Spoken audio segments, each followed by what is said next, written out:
Nakuna ng surveillance camera ang ilang aksidente sa daan bunsod ng nararanasang malakas na ulan sa China. Samantala, nagsagawa ng mass execution ng militanteng ISIS sa makasaysayang lugar ng Palmyra. Yan at iba pang balitang abroad sa ulat ni Marge Navarro. Sa China, tinangay ng rumaragasang tubig baha dulot ng malakas na ulan ang mga motorista sa ilang bahagi ng China. Inanod ang isang motorbike rider, makaraang daanan ang alon ng tubig baha na nilikha ng malaking truck na dumaan.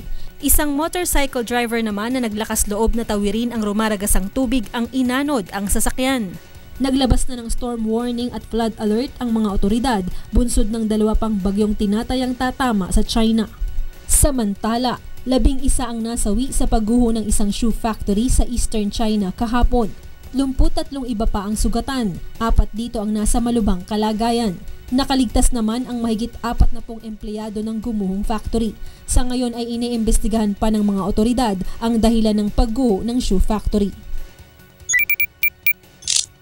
At sa Syria, isang amateur video na lumabas sa social media nitong Sabado ang nagpapakita ng isinagawang mass execution ng Islamic State militants sa amphitheater ng Palmyra sa Syria.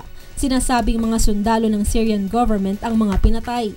Dinala sa ancient city ang mga ito, saka pinaluhod sa harap ng bandila ng ISIS at saka pinagbabaril. Nakita rin sa video ang paglisa ng mga militante sa Palmyra prison at pagkatapos ay pinasabog ito. Inaalam na ng mga otoridad ang authenticity ng naturang video. Marge Navarro, UNTV News Worldwide.